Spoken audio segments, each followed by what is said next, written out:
my name's Dilly MacFarlane. Welcome to the Alumni Special. Today my guest is an alumnus of the Mount, John Frederick Brown, who is also president of Maritime Musicals Limited. Hi, John. Hi, Dilly. How are you? Just great. Thanks for coming over today. Thank you. You're quite welcome. It's been a while since you've been here at the Mount. Yes, I haven't been here in roughly 6 years since the Dinner Theatre opened, the Mount Dinner Theatre. Lots of things have been happening with you. Yes, yeah. I was very interested to hear about your new concept in the theatrical promotions, and I hope that you'll have a few minutes to talk to us about that. But why don't we, just for the viewers' sake, I know you well, and I know your history of connections with the theatre community here in Halifax. Why don't you tell us a bit about how you first got started? What was your first play? Well, actually, the first play I was ever in was grade 12. I was a late starter, and it was a production of Little Abner. Was that when Sister Margaret Young was at Prince Andrew? That's when we first met, actually. Right. And then when I came to the Mount, she was teaching at the Mount, was involved in the Mount Choir, and from then on it was production after production for the 3 or 4 years that I was on campus. Mm-hmm. John, you're best known in the Halifax theatre community for your original musicals. Those premiered here at the Mount. Mm-hmm. What was the first one that you did? The first one was called The Ball of Snow, which was based on Dickens' Christmas Carol, but instead of ghosts, it was a toy shop that came to life. And it was done at the Cardinal Cushing. And about 3 years later, it was redone on campus under the name of Raggedy Ann's Christmas. That was the first one, a children's musical. It was lots of fun. And then what followed that? After that, there was a musical based on the life of Alexander Graham Bell. Then there was a musical based on the life of Dr. Helen Creighton and how she discovered Farewell to Nova Scotia. And after that, I did a musical based on World War I and the Our Forgotten Men. Our Forgotten Men. Yeah. Has a new title now. It was revived at the Citadel Dinner Theatre last summer under the title of Mud Songs. And that was, it's funny what a title will do. That's a much more saleable title than Our Forgotten Men. I remember at the time, I thought the critics, if they wanted to be unkind, could be quite unkind with a title like that. Yes. What came after Our Forgotten Men, John? Our Forgotten Men was, after that was Dame Manon Secret Sandra that I worked on as co-translator and co-adapter with Renata Usmiani. You've been busy. Yeah, yeah. Now that's just... I owe it to the Mount, though. That's where it all came from. Yeah. And that's what I've carried over into my concept of maritime musicals. Now, I know that there's something... What's different about maritime musicals? What makes them different?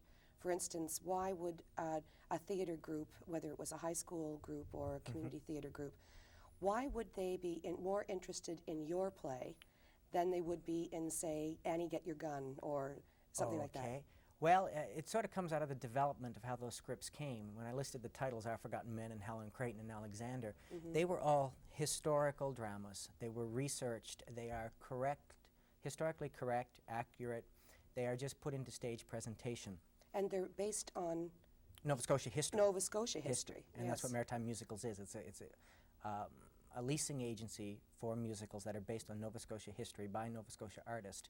But to get back to your question, why they're different from Annie Get Your Gun is, if a high school does Annie Get Your Gun, everybody wants to be Annie. Can you name any other character in Annie Get Your Gun? I mean, they don't matter. Oh, the gun. Yeah. The gun, yeah. What Maritime Musicals is, it's a community approach to historical drama where no one role is any more important than the other. There are just as many backstage and offstage roles to get involved in as there is on stage. They are not star-orientated. They are not written in musical ranges that takes a professional singer. I don't like the word scaled down, but I can't think of anything better than that. But they are manufactured for the high school, university level. Well, that's great, and I would expect that probably the learning experience that particularly school teachers are looking for in a project like that would be in every aspect of the production. Yes. In researching the costumes, getting the props and so on. It's a great idea. So where did the idea come from, John? Who else is doing it? Well, no, actually, after Alexander closed at the Mount, we took it to Bedeck for a summer, and the assistant editor, education editor of Time magazine saw the show.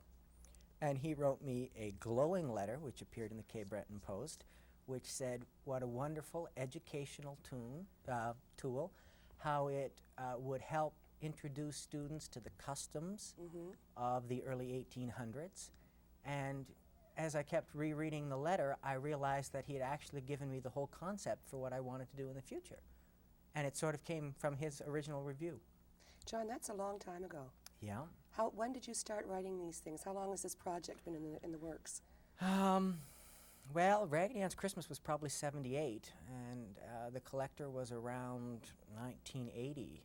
And The Collector has a history in itself. Mary Sparlings, who's the coordinator for the Mount Art Gallery, Yes. she and I passed in the waiting area in the Toronto airport. She was going west and I was going east, and we were having a cup of coffee. And she said, you should write a musical based on the life of Dr. Helen Creighton. And she said, when you get back to Halifax, I'll give you her bio. And she did, and I did. And the rest is history. Yeah, and that's how it came from. If it wasn't for Mary in the Toronto airport, there wouldn't have been any show. Yeah. Yeah. That was a tremendous project. Yeah. It really was. And it's again, I think that in recent years, Dr. Creighton is being more and more recognized, but I think Yes. you were actually the first in the arts community in Halifax to afford her that kind of recognition. I was present at the premiere of that that opening. show, In yeah. fact, I was on stage, backstage, everywhere. Yeah. And I'll never forget how thrilled Dr. Creighton was. She was, yeah. Absolutely thrilled. Yeah. John, how does Maritime Musicals work? Now, if anybody's in the audience today who would like to subscribe to your leasing agency, what do they do?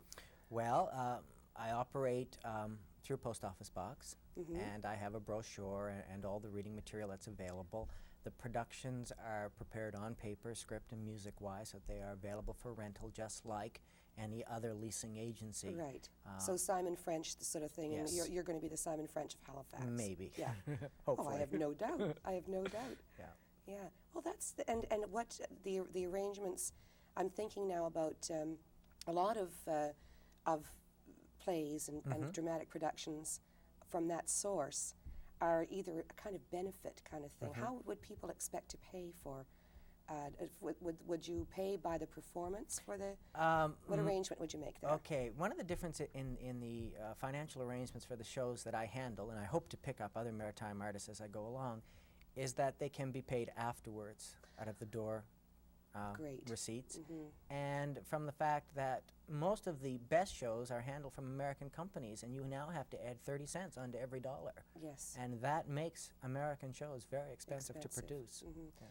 And unavailable for the And most unavailable part. Yeah. for most people. What else comes with it besides the script? What would I get in my hands? Well, I have all kinds of little packages that go out. For instance, if you were doing Alexander, there are slides of the costumes.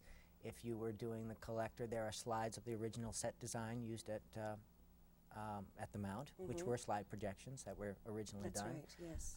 There are costume sketches. There are everything available that can make the production easily done by students with minimal supervision. That's pretty exciting. Yeah. I think you're going to get a lot of requests for that. How are you marketing the program? Well, other than the brochure, which I've now prepared with the 4 scripts that I wrote, I'm now on the trail of other artists. Like I'd like to get the rights to Evangeline, which was done at the Mount. Yes. The Mount's helped a lot of Yes. local artists. Yes. I'd like to get the rights to North Mountain Breakdown about rum running in Antigonish County. That's the type of stuff that I want to handle. And once I get those, then I will just keep adding to my catalog Right. plays by other artists. John, you have another completely separate but somewhat related field of professional endeavor, and that is you are involved in creative drama for seniors. Yes, yeah. And had been working through Northwood here in the city and with other agencies in the community. Tell us a little bit about that. What do you do? Well, we do The Wizard of Oz with 84-year-old munchkins, if you can imagine that. I can And quite well. As a matter of fact, Dorothy was a good friend of mine. That's right. Yes. That was a wonderful production. It was. I'll never ever forget the response of the audience to that. It was a most endearing production, and the morale of the cast Yeah. was incredible. And the learning experience. You had the seniors who benefited from the children in the show, and you Yes. had the children who learned from the seniors' experience. And it Yes. was both fringe populations helping each other. It was remarkable. And from there, we've done Hans Christian Andersen and 70 Girls 70 and put in a full orchestra using the Shabakta Orchestra. And, Great. you know, do it basically as a fun thing, but there's therapy behind it. It's memory maintenance and physical coordination skills and to be able at the age of 80 to memorize 2 hours of lines and stage movements. It's You know, quite phenomenal. I have problems now. You know, I hope I can do it when I'm 80. Yeah. So what, are you currently working at this now, or? Yes, I'm volunteer coordinator of the New Sackville Drama Group, which is working out of Sackville Rec, and they've been together for about 4 weeks now. It's a 10-week program which we hope to renew if there's enough interest there. Great. And we'll probably prepare something for the senior follies, something along that line. That's a very unusual field. I'm sure that you must be one of the very few people who are professionally qualified to coordinate a program like that. Well, I think it's my outlook on it. Some senior groups, and again, content isn't the word, but they want to stay small in the senior complex, and they're too nervous to take it out into the community. And I go in there with the gung-ho approach that this is so good, we've got to show it to the community. Yes. And every time we put on a show, it gains more experience for them, more self-confidence for them, and now I can't hold them back. I mean, I took 39 seniors to New York. They wanted to see 42nd Street, so I said, we'll hire a bus, let's go. So we did. You know, That's and great. they had a great time. That's, I'm sure you did too. Yeah, I did. Oh, that's wonderful. Yeah. That's great. John, I heard that CTV taped something special that you were working on. What was that about? Well, they did a 24-minute broadcast on my work with creative drama for seniors. And they chose that for along the same lines. They knew of no one else in Canada who was producing 2-hour full dramas for seniors. Lots of skits, lots of jokes, lots of musical comedy numbers, but not a through play with story and action. And they interviewed around the play, and they interviewed on how the drama was therapeutically helping 80-year-olds combat loneliness, coming to terms with the loss of a limb. I would do a whole play with wheelchair seniors. It wouldn't bother me in the least, where some other director might shy away from it.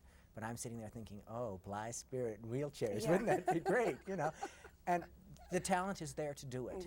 And I think it's important that the seniors be able to carry on some degree of what they might have done in the workforce, or some degree of what they enjoyed doing past the age of mandatory retirement. If you were a sign painter all your life, well, come on in and paint sets for me. And when I choose a set, I will always choose a senior design set as opposed to one that my friends may do. And you know, I could be bold enough to say the one my friend might design might be superior, but it isn't reflective of the program, and it isn't reflective of the seniors' abilities. And that's what the whole program is about, seniors for seniors. That's really interesting, John. You must find that really rewarding. Oh, I do. I was with Northwood. We did 10 shows in 7 years. And the same cast from year to year, or would you involve? Basically, 80% about the same. And they must have been very sorry to lose you. well, we're still working indirectly now.